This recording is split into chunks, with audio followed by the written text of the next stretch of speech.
sovereignty of Ukraine. Thank you. I thank the representative of France for the statement, and I'll give the floor to the representative of Greece. Thank you, Mr. President. I also thank Ms. Kayoko Goto and Ms. Idem Wosono for their pertinent briefings. Almost 2 months after our last meeting on Ukraine in this chamber, Russia has intensified its missile and drone strikes on Ukraine.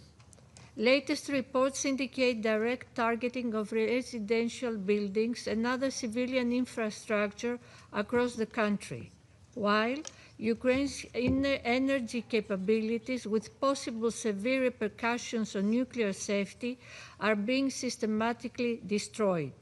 The numbers we just heard from our briefers are telling of the plight of civilians in Ukraine forced by Russia to survive another harsh winter in the cold and in the darkness. For the fourth consecutive year, energy needs are weaponized, with the most vulnerable groups, women, children, and the elderly, bearing the brunt of aggression.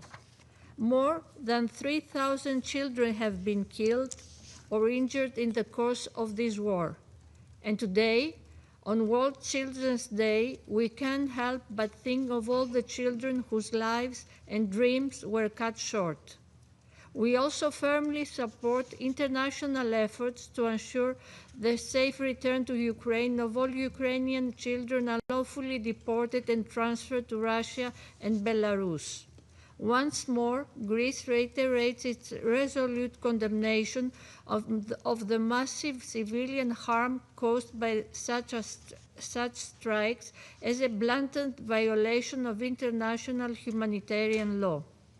On this occasion, we would like to express our deep sorrow for yesterday's horrendous massive earth attacks, which targeted various Ukrainian cities and resulted to the death of 25 civilians, including 3 children.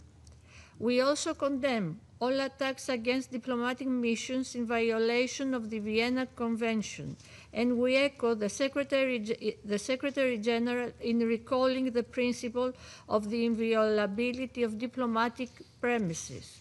This war of aggression against Ukraine has broader repercussions for global peace and stability.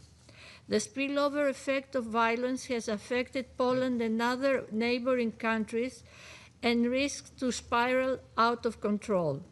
Russian attacks in the Black Sea endanger lives, pose immense environmental risks, and have ripple effects on energy, food, and maritime security, as well as on supply chains on a global scale. Mr. President, Greece has consistently backed all efforts to put an end to the war in Ukraine. We call on Russia to abandon the path of escalation and engage with the US and Ukraine in goodwill. We stress the need for a full and unconditional ceasefire as a first step toward launching a genuine process that will ensure a comprehensive, just, and lasting peace. In full compliance with international law, the UN Charter, relevant General Assembly resolutions, and the Helsinki Final Act. This is clearly the urgent request of the vast majority of the UN membership.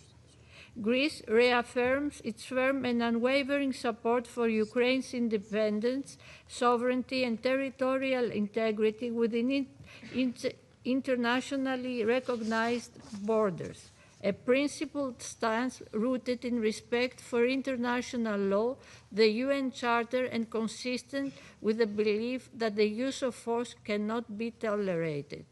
For Greece, the inviolability of borders is non-negotiable. Greece will continue to stand by Ukraine, and through the new vertical gas corridor will contribute decisively to meeting Ukraine's natural gas needs for the upcoming winter.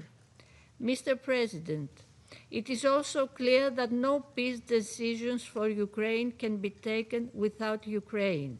We will continue supporting an independent, democratic, and sovereign future for Ukraine, founded on credible and robust security guarantees which will deter any recurrence of armed aggression and allow Ukraine to defend itself effectively. Thank you.